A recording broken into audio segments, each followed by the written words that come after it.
Ésaïe, chapitre 19. Oracle sur l'Égypte. Voici, l'Éternel est monté sur une nuée rapide. Il vient en Égypte. Et les idoles de l'Égypte tremblent devant lui, et le cœur des Égyptiens tombe en défaillance. J'armerai l'Égyptien contre l'Égyptien, et l'on se battra frère contre frère, ami contre ami, ville contre ville, royaume contre royaume.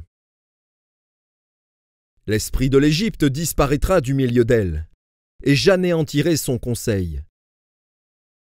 On consultera les idoles et les enchanteurs, ceux qui évoquent les morts et ceux qui prédisent l'avenir. Et je livrerai l'Égypte entre les mains d'un maître sévère. Un roi cruel dominera sur eux, dit le Seigneur, l'Éternel des armées. Les eaux de la mer tariront, le fleuve deviendra sec et aride. Les rivières seront infectes, les canaux de l'Égypte seront bas et desséchés, les joncs et les roseaux se flétriront. Ce ne sera que nudité le long du fleuve, à l'embouchure du fleuve. Tout ce qui aura été semé près du fleuve se desséchera, se réduira en poussière et périra. Les pêcheurs gémiront, tous ceux qui jettent l'hameçon dans le fleuve se lamenteront, et ceux qui étendent des filets sur les eaux seront désolés. Ceux qui travaillent le lin peigné et qui tissent des étoffes blanches seront confus. Les soutiens du pays seront dans l'abattement. Tous les mercenaires auront l'âme attristée. Les princes de Tsoan ne sont que des insensés. Les sages conseillers de Pharaon forment un conseil stupide. Comment osez-vous dire à Pharaon, « Je suis fils des sages, fils des anciens rois » Où sont-ils donc tes sages?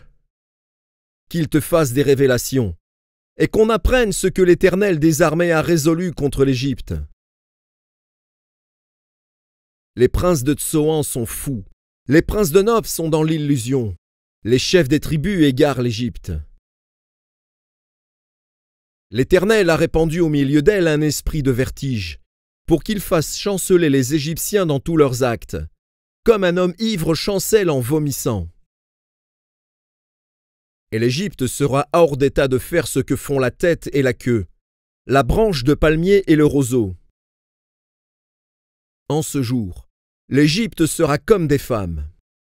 Elle tremblera et aura peur, en voyant s'agiter la main de l'Éternel des armées, quand il la lèvera contre elle. Et le pays de Juda sera pour l'Égypte un objet d'effroi. Dès qu'on lui en parlera, elle sera dans l'épouvante, à cause de la résolution prise contre elle par l'Éternel des armées. En ce temps-là, il y aura 5 villes au pays d'Égypte qui parleront la langue de Canaan et qui jureront par l'Éternel des armées. L'une d'elles sera appelée ville de la destruction. En ce même temps, il y aura un autel à l'Éternel au milieu du pays d'Égypte, et sur la frontière un monument à l'Éternel. Ce sera pour l'Éternel des armées un signe et un témoignage dans le pays d'Égypte.